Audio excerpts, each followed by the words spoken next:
সম্পূর্ণ ভিডিওটি দেখলে অনেক তথ্য জানতে পারবেন এবং আপনারাও ওখানে গিয়ে ঘুরে আসতে পারবেন। এই যে আমাদের বাসার ভাই কিছু কথা বলছে, হয়তো আপনারা শুনতে পাচ্ছেন না মেশিনের শব্দের কারণে, যার কারণে আমি একটু বলে দিচ্ছি এবং পরবর্তীতে আপনারা যেতে পারবেন। এই যে আরেক ভাই কথা বলছেন, তবে ওখানে যেতে অনেক সময় লাগে। সাভার থেকে যেতে হলে প্রায় 3 ঘন্টার মতো সময় লাগে। তো আমরা ওখানে গিয়ে খাওয়া দাওয়া করবো এবং ঘোরাফেরা করবো, তারপরে আর কি আসবো। উনি ওটাই বলছে আর কি, যে আমরা কোথায় যাব এবং কীভাবে কী করবো এবং ওনার কেমন লাগছে সেটাই আর কি বলছে। আসলে ভ্রমণ তো ভ্রমণের কোনো বিকল্প নেই। বলেন কিছু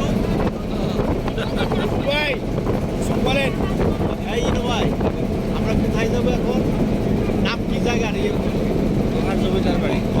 দোহার জমিদার বাড়ি যাবো। অনেকদিন পরে আমরা নৌ ভ্রমণে যাচ্ছি।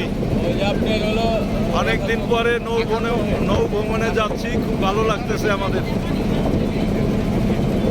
ওই যে ইয়ের বইলে আছে, ওই যে আপনি মাথায় আছে না,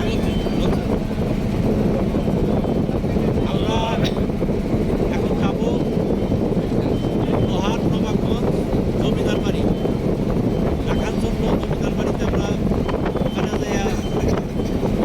একটা ঘোরাফেরা করবো, পাকশাক হবে, জোহরের নামাজ পড়বো, সবাইকে নিয়ে ইনশাল্লাহ। এরপর আমরা খানা পিনা করবো, তারপরে একটু ঘোরাফেরা করে আমরা চলে আসবো ইনশাল্লাহ। সবাই আমাদের জন্য দোয়া করবেন, আমরা যেন সহি সালামতে গন্তব্যস্থলে পৌঁছাতে পারি এবং ওখান থেকে যাতে আমরা আল্লাহ তাআলা আমাদের যেন আমাদের আশাবাড়ি তৌফিক দান। আমিন।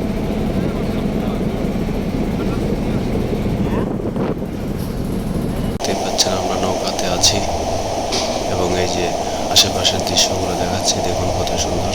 সামনে দেখাবো আপনাদের উদ্দেশ্যে এবং আমাদের পাশে থাকবেন সবসময় আশা করি। এবং সাইডে দেখুন কত সুন্দর সুন্দর সিনারি। এই যে দেখুন আমরা একসাথে আছি,